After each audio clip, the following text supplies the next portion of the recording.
C'est une prophétie dont le temps est déjà fixé. Elle marche vers son terme, elle ne mentira pas. Si elle tarde, attends-la, car elle s'accomplira. Elle s'accomplira certainement.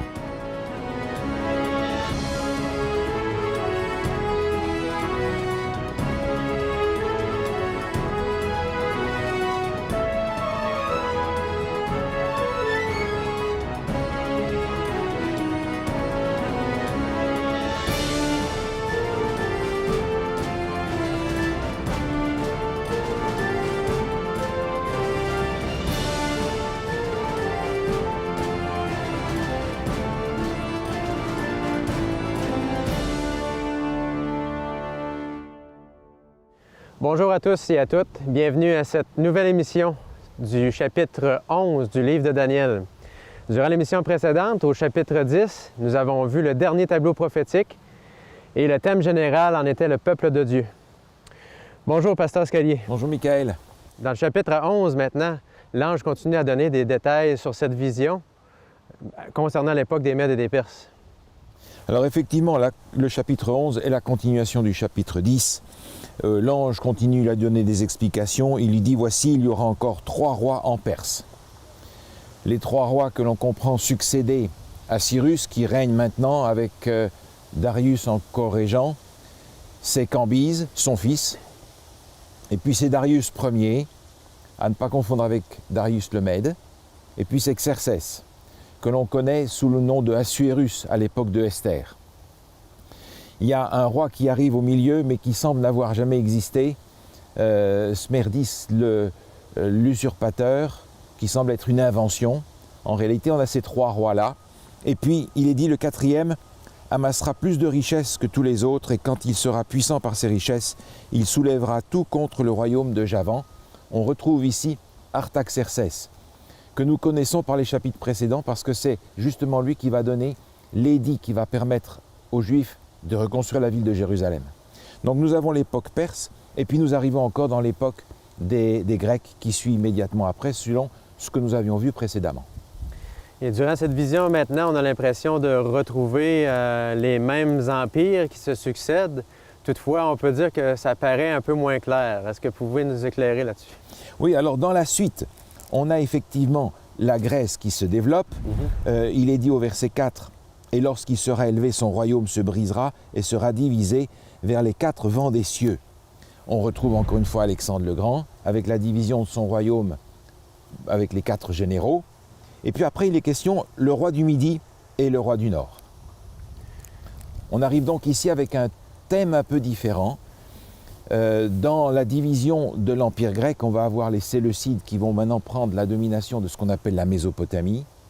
On va avoir les Ptolémées qui vont prendre la domination de l'Égypte.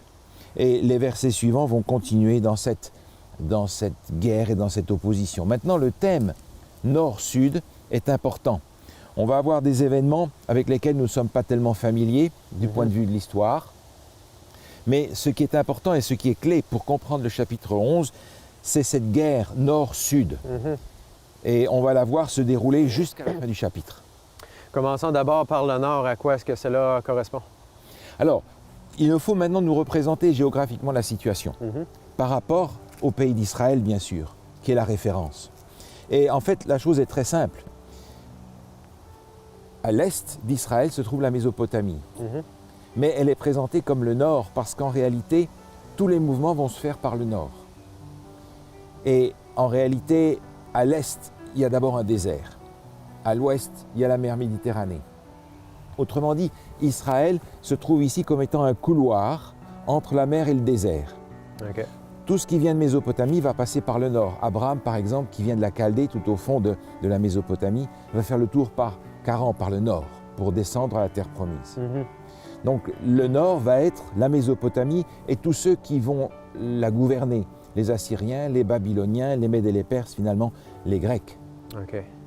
Et concernant le sud, à quoi est-ce que cela peut correspondre? Le sud, c'est fort simple. Quel est le royaume significatif qui est au sud d'Israël? Il n'y en a qu'un, c'est l'Égypte. Et on va avoir tout au long de l'histoire d'Israël cette situation-là, où en réalité, les Égyptiens qui vont vouloir s'attaquer aux Assyriens vont passer dans ce couloir où se trouve Israël. Et les Assyriens, les Babyloniens qui vont vouloir se venger sur l'Égypte vont aussi passer sur ce couloir où se trouve Israël. Et Israël étant ici entre deux puissances, va constamment chercher à s'associer soit à l'un, soit avec l'autre, en oscillant constamment. Et cette histoire n'est pas nouvelle parce qu'on la retrouve même avant l'exil. Par exemple, dans le livre du prophète Osée, au chapitre 7, il est dit au verset 11, « Éphraïm est comme une colombe stupide et sans intelligence. Il implore l'Égypte et il va en Assyrie. » Voilà la situation que l'on a avec ce conflit nord-sud qui se développe tout au travers du temps et au milieu duquel se trouve le peuple de Dieu. Comment se déroule la suite de l'histoire après l'époque des Mèdes et des Perses? Alors dans l'époque grecque, le conflit nord-sud va se centrer sur les Séleucides qui sont en Mésopotamie et les Ptolémées qui sont en Égypte. Et on va avoir ces événements déroulés jusqu'au verset 15 en réalité. Donc ce conflit nord-sud va se dérouler à l'intérieur même de la période grecque, avec encore une fois le peuple de Dieu au milieu. Et dans les visions précédentes, on a vu que les Romains étaient présents après les Grecs. Est-ce que les Romains sont aussi présents dans cette histoire-là? Alors ils arrivent effectivement au verset 16. Et il y a à ce moment-là une petite transition un petit peu curieuse parce que les Romains ne sont pas véritablement au nord. Mais ils vont s'assimiler à la mentalité du nord. Et il est dit au verset 16, « Celui qui marchera contre lui fera ce qu'il voudra et personne ne lui résistera. Il s'arrêtera dans le plus beau des pays, exterminant ce qui tombera sous sa main. » On retrouve ici quelque chose que l'on connaît du chapitre 8, où on avait vu justement cette corne, l'Empire romain des Césars, qui avait été jusque dans le plus beau des pays, qui est bien entendu le pays d'Israël pour Daniel. À partir de là, il y a un certain nombre de points de repère que nous connaissons un petit peu mieux, qui sont un petit peu plus populaires dans l'histoire. On retrouve par exemple au verset 19, « Il se dirigera ensuite vers les forteresses de son pays, et il chancellera, il tombera, et on ne le trouvera plus. » Il y a ici une référence à Jules César qu'on connaît bien. Et l'épisode classique de Jules César qui traverse en armes avec son armée le Rubicon, qui est le ruisseau qui fait la limite de son territoire. Et lorsqu'il le traverse, il monte par là qu'il marche sur Rome pour prendre le pouvoir. Et c'est ce qu'il a fait. Après lui, il y a une période d'instabilité avant d'arriver à l'empereur César Auguste. Que nous connaissons, c'est le verset suivant. Celui qui le remplacera fera venir un exacteur dans la plus belle partie du royaume. Mais en quelques jours, il sera brisé, et ce sera ni par la colère, ni par la guerre. Là, il est assez facile de retrouver César Auguste, à une période que nous connaissons d'ailleurs, à l'époque de Jésus. Et vous vous souvenez que lorsque Jésus est né, César Auguste avait ordonné un recensement, qui est en réalité une levée d'impôts. Et on comprend ce qu'est une levée d'impôts à cette époque-là, d'où l'exacteur qui va dans la plus belle partie du royaume. Et puis, Auguste est particulier parce que c'est le seul empereur qui est mort dans son lit. En réalité, les autres sont morts assassinés, sont morts de mort violente, sont morts à la guerre. Lui est le seul qui soit mort dans son lit. Et c'est ce qui arrive ici, ni par la colère, ni par la guerre. Ensuite, au verset 21, on trouve un homme méprisé prendra sa place, sans être revêtu de la dignité royale. Son fils adoptif, Tibère, est en fait un esclave affranchi, qui va prendre sa place une fois que Auguste va mourir. Et effectivement, il n'a pas une origine royale du tout. On retrouve donc ces éléments-là dans l'époque romaine qui se développe ici dans l'époque que nous connaissons et qui est l'époque en fait de Jésus. Le conflit nord-sud continue. Nous avions vu dans les chapitres précédents, 7 et 8, il y avait la Rome politique qui s'est transformée en Rome religieuse. Est-ce qu'on peut redécouvrir la même situation à l'intérieur du chapitre 11? Oui, tout à fait. Et curieusement, à l'intérieur même de l'Empire romain, ce conflit nord-sud se poursuit. On le retrouve un petit peu plus bas dans le texte, au verset 25. « À la tête d'une grande armée, il emploiera sa force et son ardeur contre le roi du Midi. Et le roi du Midi s'engagera dans la guerre avec une armée nombreuse et très puissante. » On se rend compte ici d'une situation à l'intérieur de l'Empire romain qui est le conflit entre Octave et Marc-Antoine. Marc-Antoine qui s'était associé à l'Égypte à l'époque de Cléopâtre, par exemple. Et puis on arrive à un moment, effectivement, qui est très particulier, où on sort de cet empire romain politique pour arriver dans une situation religieuse. Et ici, nous faisons référence à ce que nous avons déjà vu précédemment dans le chapitre 7. Dans les chapitres précédents, il y a aussi un moment où l'on passe de la situation purement historique et politique à une situation religieuse qui est le centre d'intérêt de la prophétie. Et il y a généralement une clé pour comprendre à quel moment on passe de l'un à l'autre. Cette clé, elle était dans le chapitre 7 et nous l'avions vu avec le mot différent, où le quatrième animal était différent. Ça nous était répété à plusieurs reprises, et la corne qui sortait de cet animal était aussi différente. Dans notre chapitre 11, nous allons avoir la même clé pour comprendre le moment où nous passons de la période purement historique et politique à la phase religieuse. C'est au verset 29 où il est dit « À une époque fixée, il marchera de nouveau contre le midi. Mais cette dernière fois, les choses ne se passeront pas comme précédemment. » À partir de ce moment-là, c'est-à-dire à partir du verset 29, nous arrivons dans la situation religieuse et on oublie maintenant la situation purement politique ou géographique qui nous concernait jusque-là. En fonction de ce que vous venez tout juste de nous présenter, quelle implication est-ce que cela a dans le chapitre 11?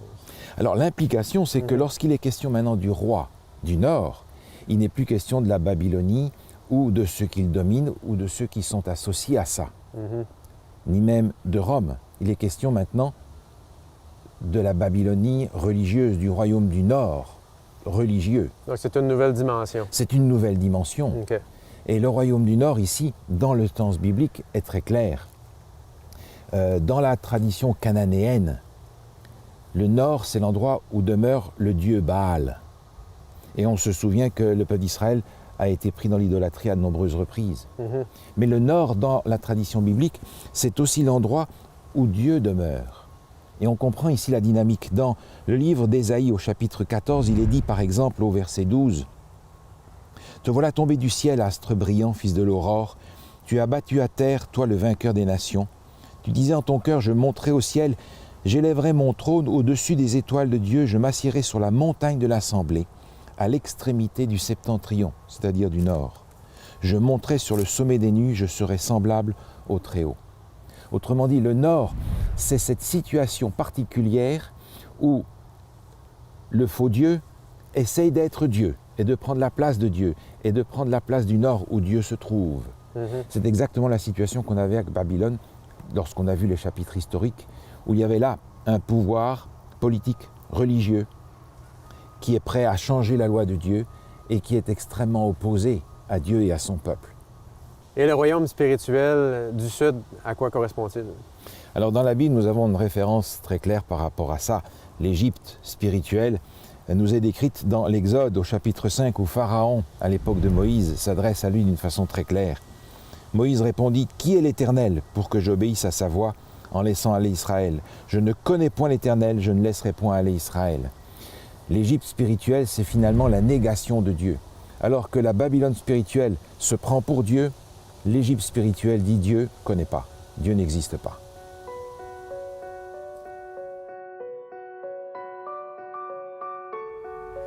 Maintenant que nous savons que nous sommes dans une dimension spirituelle, à quoi ressemble maintenant le dernier tableau prophétique dans lequel on se trouve? Alors, ce tableau prophétique met en évidence maintenant le peuple de Dieu confronté à la Babylone spirituelle qu'on a déjà vu dans les chapitres précédents. Ce peuple de Dieu n'est plus simplement le peuple hébreu, il est le peuple de Dieu dans le monde entier, non pas nécessairement en tant qu'Église instituée, mais tous les vrais croyants qui ont accepté Jésus comme leur sauveur. Maintenant, ce peuple est confronté à cette Babylone spirituelle, c'est-à-dire cette religion installée en institution politico-religieuse qui veut changer la loi de Dieu et qui demande l'adoration qui est due à Dieu. On le retrouve en particulier dans notre texte au verset 31 où il est dit « Des troupes se présenteront sur son ordre, elles profaneront le sanctuaire, la forteresse. Elles feront cesser le sacrifice perpétuel et dresseront l'abomination du dévastateur. » Et un petit peu plus loin, « Le roi fera ce qu'il voudra. Il s'élèvera, se glorifiera au-dessus de tous les dieux. Il dira des choses incroyables contre le Dieu des cieux. Il prospérera jusqu'à ce que la colère soit consumée, car ce qui est arrêté s'accomplira. » On a donc cette agression que l'on a déjà vue dans le texte, par exemple, au chapitre 7, vous vous en souvenez, où il était dit, à propos de la corne et du roi qui correspond, « Il prononcera des paroles contre le Très-Haut, il opprimera les saints du Très-Haut, il espérera changer les temps et la loi, et les saints seront livrés entre ses mains pendant un temps des temps et la moitié d'un temps. » On a cette situation de nouveau dans l'Apocalypse d'ailleurs, où on retrouve cette persécution. Il nous est dit au chapitre 12, en parlant du dragon, du serpent, de l'ennemi qui attaque l'Église, la femme, il est dit « Les deux ailes du grand aigle furent données à la femme, afin qu'elle s'envole au désert, vers son lieu, où elle est nourrie un temps, des temps, et la moitié d'un temps loin de la face du serpent. » On a donc ce conflit qui se passe dans le domaine spirituel maintenant, par rapport à ce roi du Nord spirituel qui attaque le peuple de Dieu spirituel. Et il est persécuté. Il est dit, il en est qui succomberont pour un temps à l'épée, à la flamme, à la captivité et au pillage. D'un autre côté, le peuple est confronté au royaume du Sud, la négation de Dieu. Et cela commence en réalité depuis longtemps, la négation de Dieu sous une forme ou sous une autre, que ce soit sous la forme politique de la Révolution française et de toutes les autres révolutions athées qui ont suivi, ou la négation de Dieu dans l'évolutionnisme, dans le postmodernisme, ou même au sein du christianisme, lorsqu'on l'on détruit l'autorité des Écritures comme venant de Dieu, lorsque l'on prétend que Dieu en fait n'a pas accompli de miracle, lorsque l'on sort Dieu du christianisme, on se retrouve aussi dans cette situation-là. Dans les chapitres 7 à 10, nous avions retrouvé Jésus directement attaqué dans son ministère.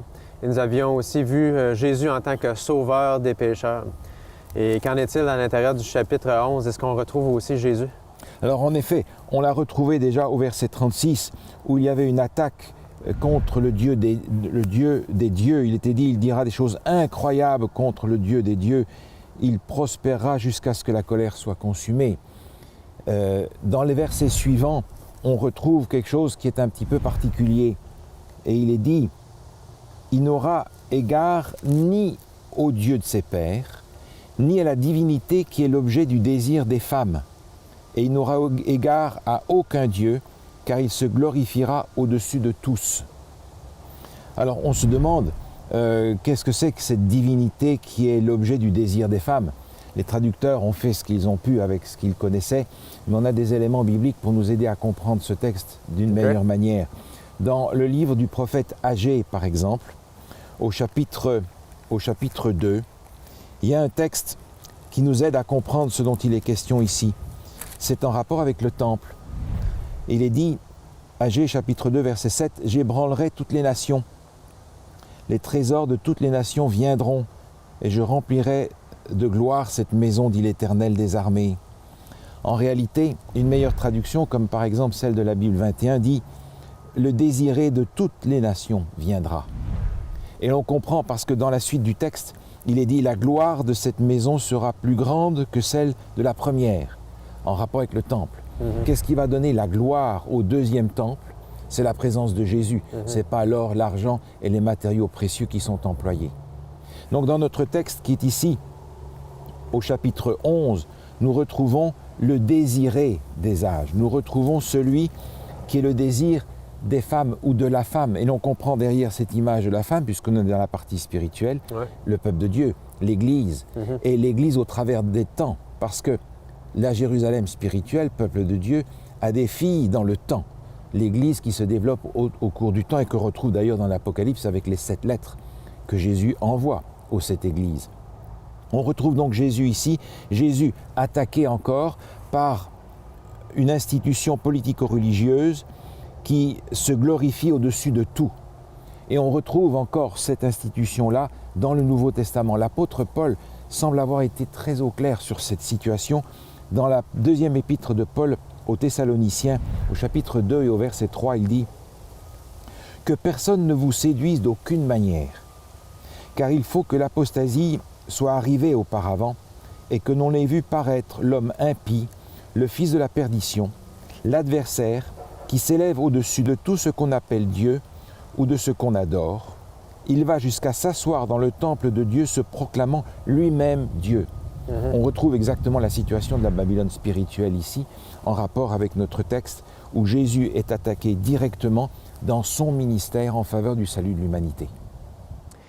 Dans ce même chapitre, au verset 40, on nous donne une indication concernant les temps de la fin. Et nous savons que présentement, nous vivons les derniers moments de l'histoire de l'humanité. Est-ce que la suite du chapitre nous donne un peu plus d'informations concernant les temps de la fin?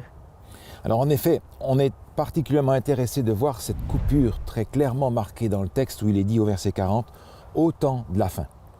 Comme si l'emphase maintenant arrivait sur cette période-là, et le texte continue, « Le roi du Midi se heurtera contre lui, le roi du Septentrion fondra sur lui comme une tempête avec des chars et des cavaliers, avec de nombreux navires.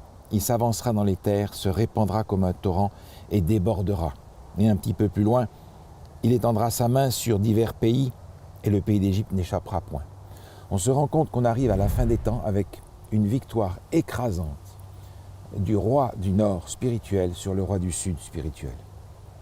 Une victoire imposante de cette institution politico-religieuse qui finalement met un terme au pouvoir du roi du Sud de l'athéisme. C'est une situation dans laquelle, en fait, on voit Dieu rassembler aussi les siens. Parce qu'il nous est dit, Édom, Moab, les principaux enfants d'Amon seront délivrés de sa main. Dieu va rassembler ses enfants. Et on est étonné parce que ces gens-là, Moab, Édom et Amon, ont été constamment des ennemis du peuple de Dieu. Ce sont les plus improbables qui vont échapper et qui sont sauvés. On se souvient par exemple de cette parabole que Jésus raconte dans Luc chapitre 14, la parabole du banquet où les invités ne viennent pas. Finalement, qui vient?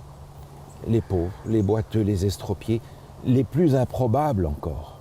Et on a à la fin des temps ce rassemblement de Dieu qui cherche à aller rechercher son peuple. Il est dit dans Ésaïe au chapitre 11, « Dans ce temps-là, le Seigneur étendra une seconde fois sa main pour racheter le reste de son peuple, dispersé en Assyrie et en Égypte. » Son peuple est dispersé partout et il le rassemble. Et que se passe-t-il maintenant ici dans cette situation? Nous avons en réalité à la fin des années 1980, dans notre monde, une situation qui change énormément avec le rideau de fer qui tombe, avec le communisme qui s'effondre. Et finalement, toute cette partie qui semblait solide et imbougeable s'effondre dans cette époque-là. Avec maintenant, au contraire, une espèce de rassemblement autour de Rome, un rassemblement de beaucoup de gens qui finalement oublient complètement leur histoire et la doctrine. On se rassemble autour de l'amour, mais les enseignements bibliques ne sont plus considérés. Et on oublie l'histoire où les ancêtres, les parents spirituels de ces gens, qui ont donné leur vie pour défendre l'autorité des Écritures et le salut par la foi en Jésus, tout cela est oublié pour se rassembler maintenant autour de Rome et envisager un gouvernement mondial, un rassemblement. Voilà ce que l'on retrouve dans cette époque de la fin. Nous avions vu dans les chapitres précédents, les chapitres 7 et 8, une prophétie des 2300 années qui nous amenait jusqu'en 1844, une époque très près de nous. Et qu'en est-il de cette prophétie au chapitre 11, jusqu'à quand s'étend cette prophétie dans le temps? Alors on peut comprendre justement que lorsqu'il est dit au temps de la fin, cela correspond à ce moment de 1844. C'était cette fois-là en rapport avec le temple. Maintenant nous sommes en train de parler du peuple et le texte continue plus loin, au-delà de cette période-là, jusqu'à un moment particulier au verset 44. « Des nouvelles de l'Orient et du Septentrion viendront l'effrayer et il partira avec une grande fureur pour détruire et exterminer des multitudes. » Il est question là du roi du Nord spirituel victorieux. Et on se dit, mais qu'est-ce qui peut effrayer ce roi victorieux-là? Et je crois que le livre du prophète Ésaïe nous aide à le comprendre. Il y a dans Ésaïe 41 un passage qui associe l'Orient et le Nord en rapport avec Dieu. Il est dit au verset 25, « Je l'ai suscité du Septentrion, et il est venu, de l'Orient, et il invoque mon nom. Il foule les puissants comme la boue, comme l'argile que foule un potier. » Et un petit peu plus loin, quelques versets seulement plus loin, au chapitre 42, nous arrivons à ce chapitre messianique par excellence où il est dit « Voici mon serviteur que je soutiendrai, mon élu, en qui mon âme prend plaisir. J'ai mis mon esprit en lui. Il annoncera la justice aux nations. » Une manière d'annoncer en réalité la deuxième venue de Jésus. Jésus qui est présenté symboliquement dans notre texte comme venant de l'Orient et du Septentrion. Autrement dit, cette institution politico-religieuse entend, voit les signes imminents du retour de Jésus. Et c'est ce qui le fait paniquer. On arrive là par conséquent vraiment à la fin, au moment où Jésus est juste sur le point de revenir. À la lumière de ce que nous venons de voir à l'intérieur du chapitre 11, on peut dire que cette prophétie est davantage pour nos temps aujourd'hui qu'à l'époque de Daniel. Oui, tout à fait. On se rend compte aujourd'hui et on voit le peuple de Dieu attaché à la parole de Dieu, attaqué d'un côté par la religion qui essaye de se prévaloir d'elle-même, de prendre la place de Dieu, de changer sa loi, et d'un autre côté par toutes les formes de l'athéisme que l'on retrouve aujourd'hui, de rejet et de négation de Dieu. Et encore une fois, quand on lit les Écritures, on ne peut attendre la solution que d'une intervention véritable de Dieu à la fin des temps. Et ce temps nous concerne, en effet. Et on se rend compte que le monde dans lequel nous vivons est de plus en plus compliqué. La paix est incertaine. La liberté, elle aussi, n'est pas garantie. La politique, l'économie, le tissu social, la moralité, toutes ces choses sont en dégringolade et on comprend que nous vivons des temps difficiles. Cependant, au milieu de ce tumulte, nous pouvons avoir un espoir. C'est l'espoir que Jésus, lui, est vainqueur en toutes choses. Et il a laissé cette promesse à ses disciples dans l'Évangile selon Jean, au chapitre 16 et au verset 33, il dit « Vous aurez des tribulations dans le monde, mais prenez courage, j'ai vaincu le monde. » Bonjour, je suis Wayne Atwood, président de Mieux Vivre. Ça me fait plaisir d'être avec vous aujourd'hui. Bonjour, je m'appelle Michael Cloutier et je suis vice-président de Mieux Vivre depuis 1 an déjà et ça me fait plaisir de faire partie de l'équipe. Cette année, nous avons fait une nouvelle expérience, celle d'enregistrer une série d'émissions à l'extérieur. Nous avons choisi la belle saison d'automne où il y a beaucoup de belles couleurs. D'ailleurs, ça a été très enrichissant et motivant de travailler en collaboration avec le pasteur Scalier. Depuis 2009, Mieux Vivre produit des émissions qui sont disponibles gratuitement sur notre site Web. Et vous savez, même si c'est gratuit, il y a évidemment des coûts associés. Donc, pour nous permettre de continuer, nous vous invitons à nous soutenir financièrement. Si vous avez aimé l'émission que vous venez de regarder, je vous invite à aller sur notre site Internet mieuxvivre.org. Merci de votre précieuse collaboration. Visitez notre site internet au www.mieuxvivre.org. Vous pouvez nous faire parvenir vos dons par carte de crédit, transfert bancaire, PayPal et même par la poste. Merci de votre soutien.